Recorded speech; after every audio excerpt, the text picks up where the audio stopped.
And we are live. Hello, hello, hello, and welcome to She Cleans Up, where we share tips, tricks, and tell-alls about starting, scaling, and supporting your house cleaning business. I'm Kelly, the cleaning girl, and I'm an award-winning and professional housekeeper of over 20 years. And now I teach women just like you how to turn their love of cleaning into a cash machine. And if you haven't already, be sure to download my new House Cleaner Starter Checklist. It gives you a solid starter list to launch your business and level up to the pros. I'm so excited that you're here today because we have an incredible show scheduled for you. But before we get started, be sure to click the link in the top of the post if you haven't already, and give StreamYard permission to show us your comment below. So today we're talking about let's get legal. And one of the most common issues I witness amongst new cleaning girls turned business owners is that they don't know how to operate legitimately and set up their company as a legit legal entity, which honestly can make or break your business. So I wanted to take a moment and make this live special by bringing you one of our expert speakers from the Cleaning Girl Academy to share with us how to effectively set up the structure of your cleaning company so that you can confidently stand out from the competition and collect this cleaning cash. And so please help me welcome my friend and your friend and our legal expert of Let's Get Legal, Chantal Towles of Creative Business Assistants. Welcome, Chantal, and thank you for joining us today. Please tell us about yourself and your experience within the small business community. Hi, Kelly. Thank you for having me today. Like you said, I own and operate Creative Business Assistants. I have about 30 years experience in forming companies, whether they be corporations or limited liability companies. And I find that new entrepreneurs, new businesses, small businesses just need help understanding what it means to start and sustain a business.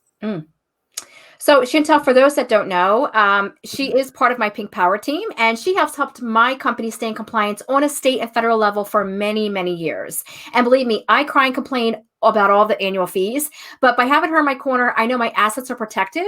And without someone like her on my side, I don't know if I would have the same confidence to make certain decisions about the direction of my house cleaning company. And at the end of the day, not only have we developed a great friendship, but we also share a true love for supporting women in business. And so Chantal, while running your own women-owned business and assisting other entrepreneurs, what would you say is one of the most common questions that you hear from some of your small business clients? And do those questions differ from some of your corporate clients?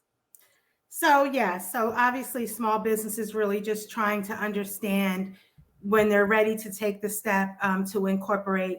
First, what does it mean? What does it mean to be incorporated? Like you said, asset protection. They might have heard, someone might have told them, okay, you need to form a corporation or you need to form an LLC, but really understanding what that means and why they should do that. And then also really the business ownership part of it, if they have a partner or if it's just themselves, can they do it just by themselves, meaning from going from being a sole proprietor to now becoming an LLC or forming a corporation. So what does that mean for them as far as, like you said, staying in compliance, what is required of them annually? That there's a big difference between a corporation and LLC as far as annual compliance requirements. So really, even understanding as just one person what that means for them. So after explaining the benefits of being legal in business, do you find that the service industry doesn't, and based on your experience, do you find that the service industry doesn't take this as serious as another industry, say like the real estate industry? Absolutely. So I deal with a lot of clients that, whether they're flipping property or they have several properties where they want to start a property management company. They know, okay, I know in this industry, everyone else is forming an LLC for real estate purposes, but the service industry is broad range where they know, okay, like let's say they're starting a cleaning company. They know that's what they want to jump into that industry, but they don't necessarily understand why they should be incorporated or if they should be an LLC. So they're kind of green when they're first getting in and they need a lot of guidance. Yeah, you make a really good point, because when I first started, I didn't know anything about anything. And this was definitely something that it wasn't even brought up. It wasn't taught to me. I didn't really get into the whole legal structure logistics until I was years in. And I look back now as, it's one of my regrets, because had I set everything up correctly from the door, I would have probably been able to scale faster and do a lot of more things proactively with my business rather than waiting all those years and then finally figuring out and then doing things, afterwards. So, honestly, if it wasn't for our relationships, I don't know how aggressive I would have been to get my act together. And in my opinion, I don't think that the importance is advertised enough and that the resources are not 100% clear to someone just starting, as I said. Would you agree or disagree now that you've helped so many people? I would definitely agree. And I think it's very important, like what you're telling our story, to seek a professional, because so that you know that you're doing it the right way, not necessarily for them to advise you, but just for you to have a clear understanding, because you're too busy starting a company. You're the expert in, let's say, if you're starting a cleaning company, you're the expert in that. And then you're Right. too busy checking off the other boxes to start the company, that you don't really have the knowledge of, like I said, what type of company or corporation you should form, and then what are the steps that you have to take. You're too busy trying to get the company up and running. So it is important that, like, we have a relationship, to develop a relationship with a professional that can help you. And as I've stated before, in several other calls, I've been in business forever, and I've had an S corp for one business and an LLC for another. Can you share the difference between the two and how a house cleaning business like mine can benefit from either one? Yes. So an S corp was really enacted before the LLC. So before there were LLCs, there was an S corp, which allowed all the owners, all the shareholders, to be afforded pass-through taxation. So what that means is that whatever each one was paid, the corporation would pay taxes on what the revenues are, and then what the owners were paid would pass through to their personal return. So what it actually, well, actually, it's actually flipped. I'm sorry. So it allowed them to eliminate double taxation, because Mhm. it would pass through to their personal return at a lower tax rate. And so when before LLCs were enacted, an S corp would allow you just to be taxed at a lower rate, but you had to be, all the shareholders had to be United States citizens, which has changed now. They can be permanent residents or citizens. So before the LLCs were enacted, that's what people did when they were small companies. They formed an S corporation so the revenue could pass through to their personal return and pay lower tax rate. Then they decided to enact an LLC. When an LLC is basically a marriage between a corporation and kind of like an S corp or a partnership. So if you have a regular corporation, a C corp, the corporation pays taxes on what the revenues are, and then the owners, the shareholders, pay taxes on what they are paid. But when you have an LLC, you're allowed to choose how you want to be taxed. So if you're a sole proprietor, you can choose to be taxed as at your normal tax rate passing through, which the IRS designates you as a disregarded entity just for tax purposes, which just means that it's just passing through to your personal return. If you have more than one member in an LLC, who the owners are, then each person, each partner files the taxes on their individual return. So really the difference between, and then the difference between an S Corp and an LLC is an LLC does not have shares of stock, where an S Corp, that's one of the requirements, that you have to designate how many shares of stock you're going to have, and then how much each shareholder is designated. So actually, in order to become an S Corp after you're incorporated, you just have to submit an additional form to the IRS, which is Form 2553, and you actually designate on there how much shares of stock each owner has. So that's a big difference. S Corp has shares of stock, LLC does not. And then because an S Corp is a corporation, you have to have an annual meeting, and you have to have minutes and bylaws. And that is a requirement of a corporation. So even if you're just one person, you're required to do that. You have to basically designate that you went through your books, you had annual meeting per se, and put that in your records and everything. An LLC is not considered as formal. So you're not required to have an annual meeting. You're not required to have minutes and bylaws. You're just required to maintain what's called an operating agreement. Right. Yes, I'm familiar with both. Yeah, and I will say the LLC is a lot easier to maintain. It just seems like, I don't know, the S corp, there's just so many pieces to the puzzle, and the LLC is like straight and narrow. So, but having experience with both, I understand. So thank you so much for explaining that. And, just thinking back on our original conversation about, how I feel just as a business owner, but also starting out as a young business owner, not having these resources available. And, back in the day, we didn't have Facebook groups, right? And so where I see a lot of this confusion is definitely in the Facebook groups now, where you have so many people, so many startups coming in and saying, oh my gosh, I need to get set up legitimately, what should I do? And I'm like, oh no, hold on. You're like, pump the brakes, because you're asking in a group of people that are not professionals, right? They're professionals in house cleaning, but they're not professionals, like you said, in this world. So I always find it a little discouraging when I see people just shout out information that really isn't specific to that individual, because it's up to you as far as how you want to set up your company structure, right? It's really like, based on your personal goals, where you are financially, what makes sense for you, and whether it's your spouse or your partner, what the goal is of this venture. So after chatting with so many other business owners and learning about the makeup of their organization, do you find that these issues tend to be with more inexperienced owners, or just across the board? I would say across the board, and I would definitely agree with what you're saying as far as social media. Yeah. As we've experienced, someone will ask a question and then you'll receive 100 responses, and then you might venture. It might be from, I did it myself, just go to the state site. But then you have to, if you go to the state site, you have to know how you should structure your company or the steps to take.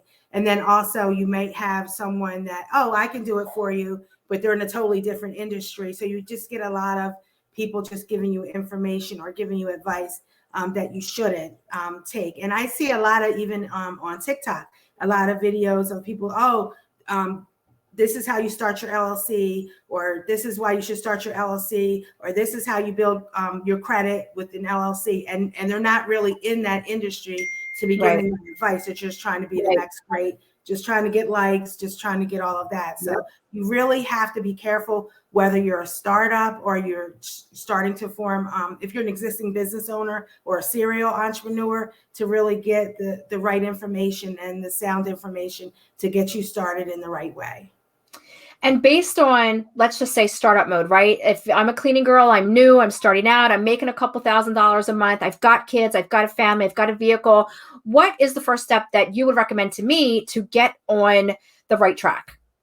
So first, really decide how you're going to structure your company, what to have all the components when you're ready. Well, first, let me say, to decide whether you're going to form a corporation or you're going to form an LLC, and then understanding what are the things that you need, which starts with the name. What are you going to call the name of your business? Mm-hmm. And really, with that, thinking, even though you can't incorporate until you have a name, but also thinking more about the branding of it. So like when we hear the cleaning girl, we know what that represents, but really Hopefully. understanding how you're going to put your business out into the world, out into the marketplace. So when you choose to incorporate, that's the first thing. You can't have a name that someone else has. So you have to first think about branding, but then also part of the process is checking to make sure the name is available. And then the ownership. Are you going to, is it just going to be you? Or are you going to have other people to really understand the roles? If it's an LLC, you have members, but of those members, you have to decide who's going to be the managing member. If it's a corporation, who are the shareholders that own the stock? Who are the officers? Who are the directors?